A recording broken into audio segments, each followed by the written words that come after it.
1 week update. I'm on day 7 since my hair transplant, guys, and I wanted to show you where I'm at. So as you can see, the donor area right here was the primary donor area, and long, if you can also see, it was back here in the bald spot. I did have some extra that they were able to put in the middle that we didn't initially think we'd have extra grafts, but we did, so that worked great. So I had this last Saturday at Capilea in Mexico. So let me tell you guys how I made my decision about where I went.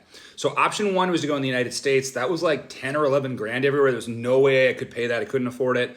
Option 2 was to go to Turkey, where they're like world renowned for the best and also the cheapest. A lot of the best clinics in Turkey were like $2,500. It was super cheap. But there's also an expensive flight out there that's 16 hours both way. So to do a 16-hour flight, have a surgery, and then do a 16-hour flight back sounded like absolute hell to me, and like job, kids, everything else, responsibilities. There's no way I was going to do that. So I started to look around like, is there someplace else that I can go that's closer? So I found out that a lot of Americans go right across the border into TJ, into Mexico, and there's all these clinics that are just literally right across the border from San Diego where you can go in, they service Americans, they're super clean. That I found one that was very well rated, very well reviewed, and the price was less than a third of what you pay in America, so it's like a complete win all the way around, and they have a hotel right next door. So I went in, I went Friday night, I had the surgery Saturday morning. I know it's an outpatient procedure. You do not want to try to drive back or come back on Saturday night. You want to stay overnight on Saturday night. That first night's going to be rough. And then Sunday, drive or fly back from wherever you're from.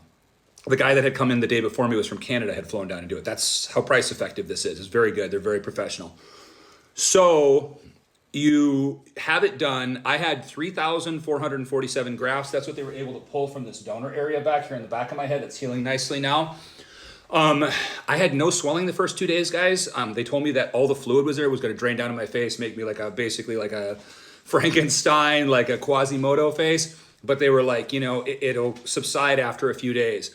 So I went Sunday and Monday with no swelling. Tuesday morning, I woke up and all the fluid had drained down here. It was like just super swollen. And then it just finally went away by Thursday.